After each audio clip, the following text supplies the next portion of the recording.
Migrants shackled and in chains boarding a deportation flight. The Trump administration has released this footage touting the president's crackdown on illegal migration. These flights returning undocumented migrants from the US were happening even before Donald Trump returned to the White House. 1.5 million people were deported under Joe Biden, many of them similarly on planes and in chains. One key difference is that Donald Trump is now using military planes for deportations. I spoke to some Brazilians who were deported on one of those planes. They told me that being in handcuffs caused panic because there were technical faults with the plane was incredibly hot, and it was difficult to use the bathroom. The ones that I spoke to said that they had been detained months ago under Joe Biden's administration when they tried to cross into the US across the Mexico border. These images show migrants, most of them men, on a jet with armed members of the military. From Trump's perspective, this is meant to be a show of strength, a sign that he's willing to use all types of government resources to fulfill his promises. But they've been controversial in South America. Hey everyone, welcome back to the channel.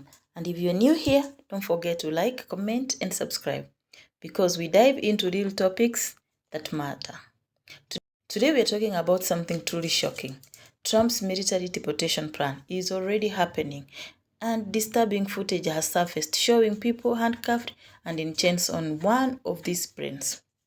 Colombia and Brazil are furious, demanding their citizens to be treated with dignity, so let's break it down. So we've been hearing about Trump's push to use military planes for deportation, but now it's actually happening. Reports have confirmed that people are being deported in shackles and in chains, which is honestly disturbing. Think about it. These are not violent criminals. They are migrants who are looking for a better life, and yet they are being treated as if they are dangerous threats. The footage from inside one of the planes is shocking. People are seen handcuffed, restrained and chained, sitting rows like prisoners. And let's be real, this is not how civilized countries should handle deportations. Why are Colombia and Brazil outraged? Now, let's talk about the international backlash. Colombia and Brazil are furious, and honestly, can you blame them? Colombia's government has spoken out, saying their citizens deserve dignity and respect, not to be deported like criminals.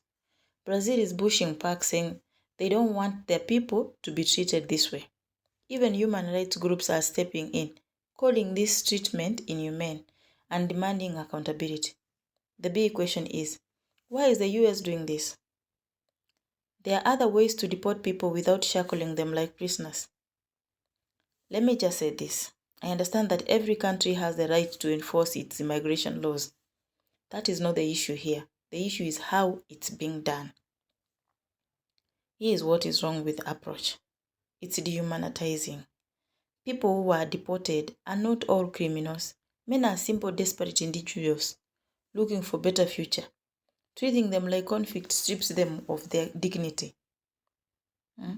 This kind of treatment sends a terrible message to the world. The US is supposed to stand for freedom and human rights. But this looks authoritarian and cruel. Deportations have happened for years without this level of restraint. So, why are sudden shifts? Is this just about making a statement? Now, the big question is, will this continue? Will more countries push back? Will there be protests, lawsuits, or policy changes? Right now, we don't know. But what is clear is this is going to be a major issue moving forward. I have shared my thoughts, but now I want to hear from you. Do you think deporting people in shackles is justified? Or is this a step too far? Should the US rethink this approach after backlash from Colombia and Brazil? What's the best way to enforce immigration law while still respecting human dignity? Drop your thoughts in the comments. I'll be reading and responding. And before you go, don't forget to like, subscribe, and turn on the notification so you don't miss my next reaction. Thanks for watching, and I'll see you in the next one.